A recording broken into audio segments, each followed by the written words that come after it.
श्रीराम जय जय राम. श्री अनंतकोटी ब्रह्मांड नायक राजाधिराज सच्चिदानंद सद्गुरु श्री ब्रह्मचैतन्य महाराज की जय. जय जय रघुवीर समर्थ. श्रीराम. श्री ब्रह्मचैतन्य गोंदवलेकर महाराज प्रवचन 15 ऑगस्ट. वृत्तीचे समाधान ही भगवंताच्या कृपेची खूण. आपला देह पंचमहाभूतांचा आहे. यामधला मी कोण हे पाहावे. जे नाशणार ते मी कधी असणार नाही, म्हणजे पंचमहाभूतांचा मी नाही हे ठरले. जो शाश्वत असतो तोच सच्चिदानंद असतो. मी भगवंत स्वरूप व्हावे अशी प्रत्येक मनुष्याची सुप्त अगर प्रगट इच्छा असते. तेव्हा त्यापैकी थोडा तरी मी असल्याशिवाय मला असे वाटणार नाही. भगवंताचे स्वरूप आनंदमय आहे आणि आपण सर्व लोक आनंदात राहावे असे म्हणतो. मी या आनंदापासून वेगळा होतो तेव्हा कुठेतरी चुकले असे समजावे. अपूर्ण सृष्टी पूर्ण करण्यासाठीच मनुष्याची उत्पत्ती भगवंताने आपल्या अंशरूपाने केली. आपल्या आनंदात व्यत्यय आणणारे विषय जाणून घेतले म्हणजे मग आनंदात बिघाड नाही येणार. या वाटेने चोर आहेत असे समजले म्हणजे त्या तयारीनेच आपण जातो. जो भक्त झाला त्याला विघ्ने येत नाहीत. भगवंताचे म्हणून कोणतेही काम केले म्हणजे त्रास नाही होत. आनंदाचा साठा कुठे निश्चित असेल तर तो भगवंताजवळ आहे.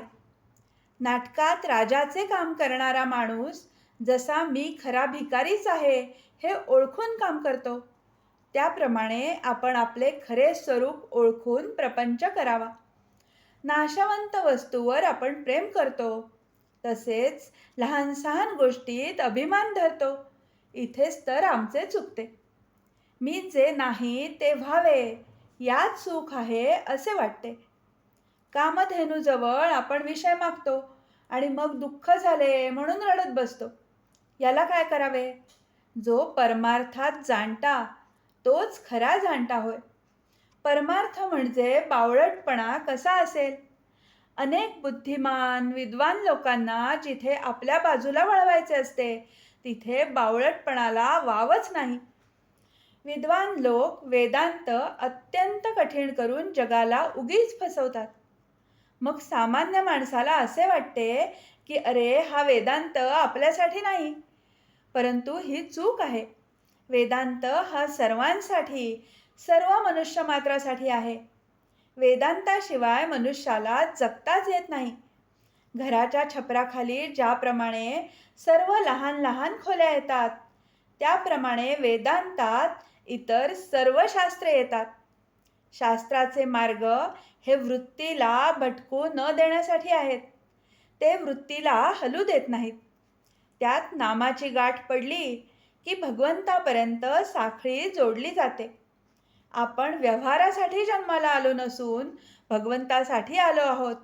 म्हणून आपण अमुक एक वस्तू नाही म्हणून कष्टी होण्यापेक्षा दुसरी एखादी वस्तू आहे म्हणून समाधानात राहावे.